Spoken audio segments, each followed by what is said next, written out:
और इसके साथ हम मूव करेंगे हमारा जो नेक्स्ट टॉपिक है। अच्छा, और मैं चाह रही थी कि हम वो वीडियोस जो है वो प्ले कर दें, लेकिन उसमें कुछ ऐसी वीडियोस हैं जो कि वाकई मतलब मैं खुद देख के ना मैं अपसेट हो गई थी। एंड आई वाज लाइक यार मैं शो कैसे करूंगी, I wasn't feeling good. Videos मैंने शहर आपको भेजी तो मैंने आपको उसके साथ मैसेज किया कि इसको देखने के लिए और फिर इसको एयर करने के लिए बड़ी हिम्मत चाहिए। तो अगर आप समझती हैं कि आप जॉर्ज फ्लॉयड की जो एक्चुअल डेथ की वीडियो आई डोंट नो आपने पहले देखी थी या इतनी डिटेल से नहीं देखी थी, और जिस तरह डायरेक्ट ने उसकी गर्दन पे 8 मिनट 40 सेकंड जो पाँव रखा और वो मतलब बेचारा सांस नहीं ले सका, तो वो ग्राफिकली शायद हम ऑडियंस को दिखा ना सके। एग्जैक्टली। एंड ऑल्सो उसी वीडियो में अगर आप देखें तो he was declared dead, ambulance staff आता है और वो आके देखता है, so चेक किया है कि इज डेड, उसके बाद भी उसकी गर्दन पे you know that was very very very sad. लेकिन अनफॉर्चुनेटली इस टॉपिक को पाकिस्तान की ऑडियंस से शेयर करना इसलिए भी इंपॉर्टेंट था क्योंकि ना कुछ मजाक बहुत ज्यादा चल रहे हैं वहाँ पे ब्लैक लाइव्स मैटर को लेके,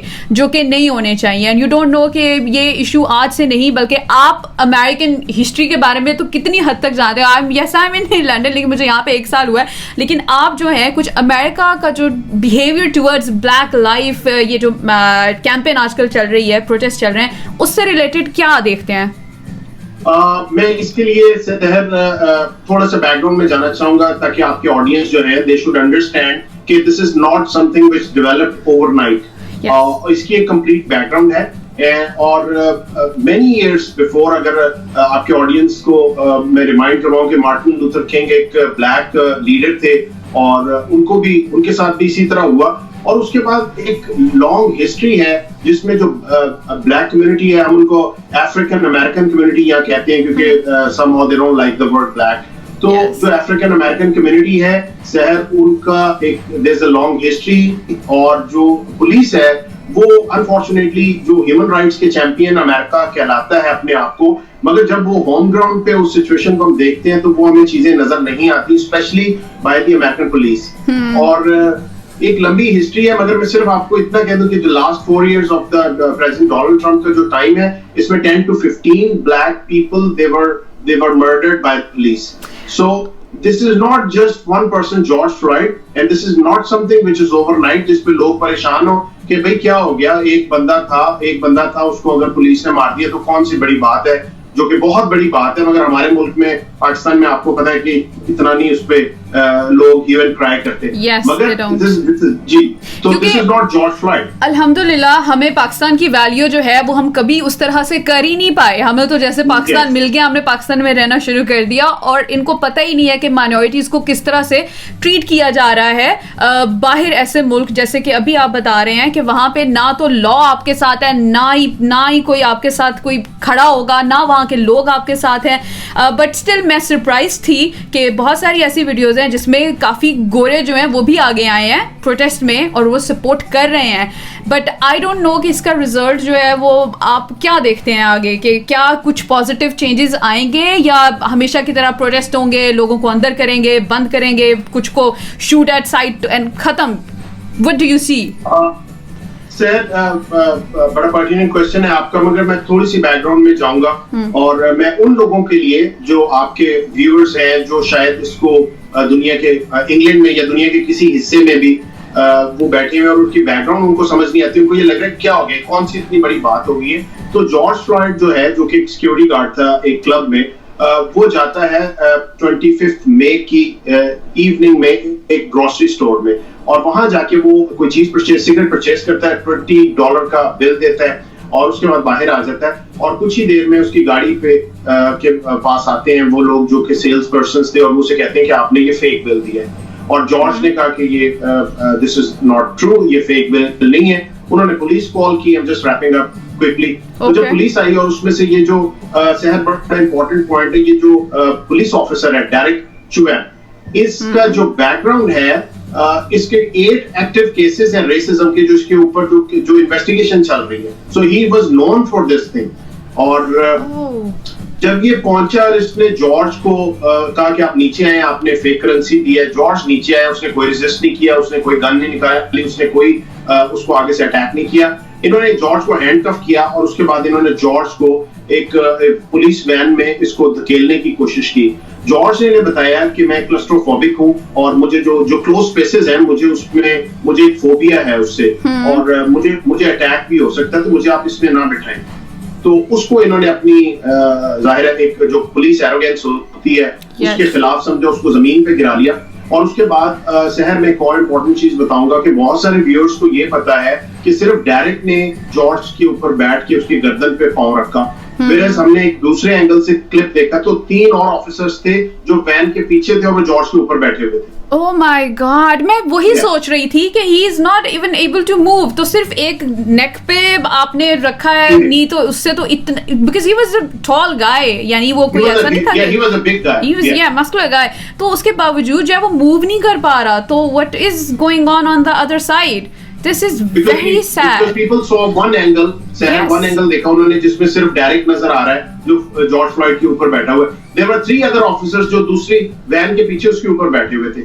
And for 8 minutes and 46 seconds direct ने एक इंतहाई एरोगेंस के साथ, जिसको लोग वहां पे फिल्म कर रहे थे और कह रहे थे कि look at his face, look at his face, he is so arrogant, और एक जो ब्लैक कम्युनिटी का बंदा था वो कह रहा था hey guys see he is enjoying it, so वो और 8 मिनट 46 सेकंड शहर उसने अपना पांव रखा, इज सो हार्ट ब्रेकिंग। और 3 जो इनिशियल 3 मिनट्स थे, उन 3 मिनट्स में हमें जॉर्ज की आवाज आती रही जिसमें वो कह रहा था hey guys I can't breathe, और 3 मिनट बाद उसकी शहर आवाज आना बंद हो गई, मगर इसने 8 मिनट 46 सेकंड उसकी गर्दन से पांव नहीं उठाया।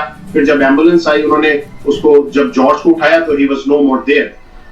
Oh my God, आज वो जो I can't breathe का सेंटेंस है वो पूरे अमेरिका की आवाज बन गया। इस वक्त ओवर 90 सिटीज में मुजाहरे जो हुए हैं और सब एक ही बात कर रहे हैं कि हमें पुलिस रिफॉर्म्स चाहिए और जो पुलिस है इसकी जो पावर है उसको कर्टेल करना। Yes, तो इससे ये जो इश्यूज वहाँ पे चल रहे हैं, so they're specifically obviously related to black life, exactly, लेकिन क्या इससे ब्राउन कम्युनिटी पे कोई इफेक्ट हो रहा है या नहीं हो रहा? सर ये को रिलेटेड है, बिकॉज देखें ये जो हेट क्राइम और ये जो पुलिस ब्रुटैलिटी के जो इंसिडेंट्स हैं they are not related only to the black people. और आपका जो पहला क्वेश्चन था वो इसके साथ मैं कनेक्ट करूंगा। आपने कहा कि उन मुजाहिरों में हम मुसलमानों को भी देख रहे हैं, साथ नमाज पढ़ रहे हैं, हम व्हाइट कम्युनिटी को भी देख रहे हैं, हम स्पेनिश को भी देख रहे हैं। तो ये इंडिकेशन है बेसिकली कि the victims for police brutality is not only the black people, it's every immigrant community living in United States वो time and time वो पुलिस ब्रुटैलिटी का विक्टिम बनते हैं, वो सब बाहर आते हैं। Yes, and also ये क्वेश्चन मैं इसलिए भी रेज करी थी बिकॉज जो वीडियोस आपने शेयर की थी उसमें एक ऐसी वीडियो थी जो कि मैं जब मैं यूट्यूब क्लिप अपडेट करूंगी तो डेफिनेटली उसमें मैं साथ लगा दूंगी एंड लोग देख सकेंगे उसको। एंड उसमें कुछ जो है ना, देयर आर फीमेल्स चैंटिंग अल्लाह अकबर, दैट मींस अल्लाह इज ग्रेट, राइट? सो इसका मतलब है कि मुस्लिम कम्युनिटी को भी थ्रेट्स हैं वहां पर। बिल्कुल है सर, हर मुस्लिम कम्युनिटी को बहुत ज्यादा थ्रेट्स हैं, मगर होता ये है कि अनफॉर्चुनेटली हम इतने बड़े नंबर्स में यहाँ पे नहीं है, हम इतने ऑर्गेनाइज्ड नहीं है जितने अफ्रीकन अमेरिकन ऑर्गेनाइज्ड हैं। तो हमें टाइम टू टाइम हमें विक्टिमाइज किया जाता है, यहाँ पे एजेंसीज की तरफ से भी किया जाता है। फेडरल एजेंसीज आपके घरों में आती हैं, आपसे क्वेश्चन करती हैं। अब एक नॉविस आदमी जो बेचारा मेहनत कर रहा है 9 to 5, रात को आता है अपने घर बच्चों के साथ, वो खाना खा के सो जाता है, उसको पता ही नहीं है सिस्टम का। उसको जब आके आपको एजेंसीज पूछती हैं तो वो कोई ऐसा जवाब दे देता है जिसमें वो आप एक फेडरल क्राइम में आ जाता है कि आपने फेडरल ऑफिसर्स के साथ झूठ बोला है, उसको उठा के जेल में डाल देते हैं। तो यहाँ पे जो हमारे जो मुस्लिम अटर्नीज हैं, मुस्लिम ऑर्गेनाइजेशंस हैं, वो यही कहती हैं कि जब भी फेडरल अथॉरिटीज आती हैं तो आपने उनके साथ कोई बात नहीं करनी, you have to call for attorney. तो कहने का मकसद ये है कि अगर स्पेनिश कम्युनिटी है वो एक सेपरेटली उसको विक्टिमाइज किया जा रहा है, मुस्लिम कम्युनिटी को सेपरेटली किया जा रहा है, ब्लैक्स को सेपरेटली किया जा रहा है। और अब जब अब ये वाकया हुआ जॉर्ज फ्लॉयड का, तो everybody is out and they said enough is enough. And also एक और चीज़ जो नोटिस करने में आई है वो ये आई है कि जो वीडियो सर्कुलेट हो रही हैं उसमें असल जो इशू है उसको हाइड कर दिया जाता है और दूसरा एंगल दिखाया जाता है जिसमें ये दिखा रहे हैं कि वो लोग मार्केट्स लूट रहे हैं, बदतमीजी कर रहे हैं, चीज़ें तोड़ रहे हैं, बट नो वन नोज कि उससे पहले भी कुछ हो चुका है। एंड कुछ ऐसी वीडियोस भी आई थी कि जिसमें एक वाइट पर्सन जो है वो गन लेके फिर रहा है लेकिन इल्ज़ाम उसका ब्लैक के ऊपर आ रहा था। ये भी एक अजीब सी चीज है। जी ये बिल्कुल आप सही क्वेश्चन है सर आपका इसका, क्योंकि हो ये रहा है कि आप क्लियरली 2 कैंप्स बन गए हैं। एक तो जो प्रेसिडेंट ट्रम्प को जो रिपब्लिकन सपोर्टर्स हैं और वोटर्स हैं, वो जाहिर है वो इसको पसंद नहीं करें, क्योंकि इलेक्शन आपको पता है नवंबर में है and it's right around the corner. So अब ये हो रहा है कि अब जो डेमोक्रेट्स हैं वो इसको कंडेम कर रहे हैं. तो जो दूसरा कैंप है उनकी कोशिश ये है कि इस पूरी मूवमेंट को, ब्लैक लाइफ मैटर्स की जो मूवमेंट है, इसको हम पेंट कर दें एज लूटर्स एंड हेटर्स और थीव्स एंड ठग्स. मगर देखिए शहर, हर कम्युनिटी में, हर मुल्क में अच्छे लोग भी हैं, बुरे लोग भी हैं. तो अगर thousands and thousands of people बाहर निकले और कुछ लोग लूटमार कर रहे हैं out of their frustration and desperation, तो आप उसको पेंट नहीं कर सकते. Otherwise it's a very peaceful moment.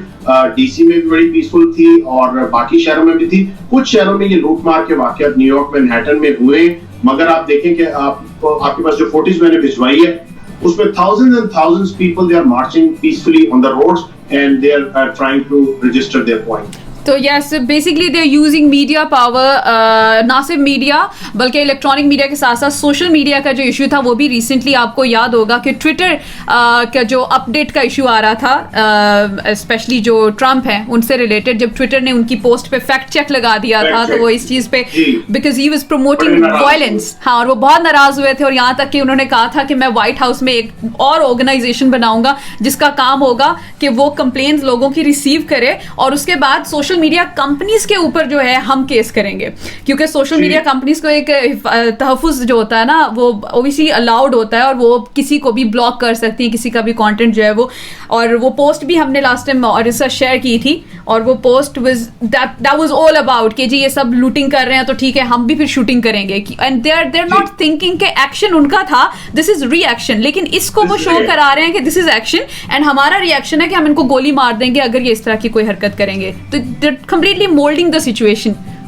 इसमें से है जो सबसे एग्रीवेटिंग पॉइंट आया जब प्रेसिडेंट ट्रंप ने ये कहा, जो आपने अभी बात की है कि if there'll be looting, there'll be a shooting. So उस पे फिर लोग बहुत ज्यादा अपसेट हुए कि प्रेसिडेंट ऑफ यूनाइटेड स्टेट्स की तरफ से ये क्लियर ऑर्डर्स आ रहे हैं और उसके बाद नेशनल गार्ड को कॉल कर लिया गया, आर्मी को कॉल कर लिया गया है. और जैसा कि आपने कहा मीडिया की आवाज को दबाने की कोशिश की जा रही है. CNN के जो रिपोर्टर्स थे जो डीसी में कवर कर रहे थे उनको अरेस्ट किया गया. तो इस तरह के बहुत सारे वाकयात हैं और फिर जो बहुत सारी ऐसी चीजें हो रही है, इससे हेट जो है और स्प्रेड हो रहा है. एक हमने वीडियो देखी जिसमें एक जो अफ्रीकन अमेरिकन बंदा था उस पे 3-4 व्हाइट लोगों ने हमला कर दिया और उस पे अपना वो उन्होंने उनके साथ डॉग भी था, उसने भी अटैक कर दिया. तो अब ये जो पूरा एनवायरनमेंट बन गया है इसमें आप देखें कि इसका बहुत डेवास्टेटिंग इफेक्ट होगा on the unity of United states of America. Very sad and let's hope for the best कि इंशाल्लाह चीज़ें जो है या हालात आगे बेहतर हो सकें. सो एनीथिंग एल्स ऑन जो कि आप ऐड करना चाहें या कुछ ऐसी इन्फॉर्मेशन या कोई मैसेज जो कि आप शेयर करना चाहें? जी, एक और चीज कोविड-19 के हवाले से मैं बताना चाहूंगा, क्योंकि पाकिस्तान में इस वक्त नंबर्स बहुत ऊपर चले गए. अमेरिका में लोग ये समझ रहे हैं शायद कि नंबर्स नीचे चले गए हैं, मगर सिचुएशन इस वक्त ये बिकॉज़ दे आर सेइंग कि जी नंबर्स जो है वो कम हो गए हैं, situation control, specially when you talk about New York. तो उसके हवाले से ईस्ट कोस्ट में जो सबसे हार्ड हिट थी ईस्ट कोस्ट, उसमें नंबर्स वाकई नीचे चले गए हैं क्योंकि हमने बहुत स्वेयर किस्म का लॉकडाउन उसको फॉलो किया. ये पाकिस्तान वाला हाल नहीं था कि लोग बाजारों में हैं, लोग ईदें मना रहे हैं, लोग सारा कुछ कर रहे हैं और आप कह रहे हैं कि कोरोना जो है वो गवर्नमेंट ने इस पे हमें हेल्प नहीं किया. तो यहाँ पे क्या हुआ कि जब गवर्नर कोमो ने न्यूयॉर्कर्स को कहा कि आपने घर में रहना, तो लोग 3 महीने लिटरली घर पे रहे और जिसकी वजह से नंबर्स नीचे गए. मगर अनफॉर्चुनेटली मेरी कल ह्यूस्टन टेक्सास में बात हुई है, तो सर जो वेस्ट कोस्ट है उसमें नंबर्स बहुत अलार्मिंग हद तक दोबारा ऊपर जाना शुरू. So do you call it second wave? Do you think it's second wave? Oh my God. Yes. That's very sad. God help everybody. God help the humanity. God help USA.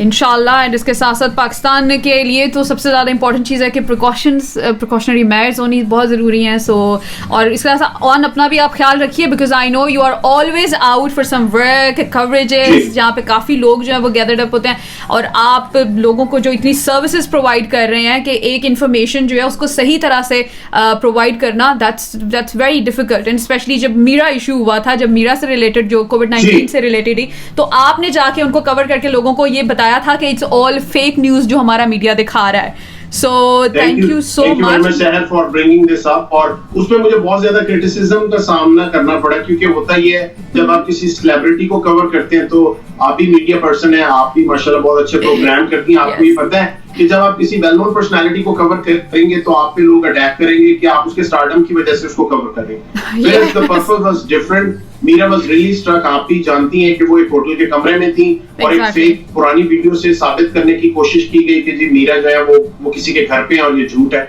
वो अल्लाह का शुक्र है, हमने कोविड-19 की जो उस वक्त क्लाइमेक्स था उसमें जाके मीरा को रेस्क्यू किया, उसकी आवाज पहुंचाई और फाइनली वो पाकिस्तान पहुंच गई। और साथ में ये भी बताना चाहूंगा कि इसके अलावा भी शायद जो काफी सारे पाकिस्तानी जो स्टैंडर्ड्स हैं इस वक्त यूएई में, वो मुझे कॉल करते हैं, तो उनको जितनी हेल्प हो सकती, काफी लोग उसमें से भी पाकिस्तान पहुंचे हैं। तो I want to thank you for bringing this up. I mean ये तो होता है, आपको पता है, ऐसा तो होता है। Exactly, ऐसे काम। I understand that. Thank you so much for all the community service that you're doing.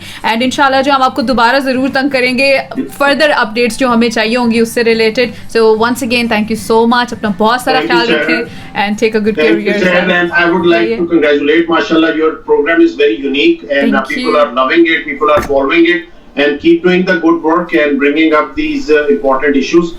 Because this is very important. यहाँ पे आपको पता है फेक बहुत ज्यादा है। तो अब जो आप जैसे लोग हैं वो जो रियल न्यूज है उसको सामने ला रहे हैं। People are loving it. Keep doing the good work. Thank you so much. Thank you, on.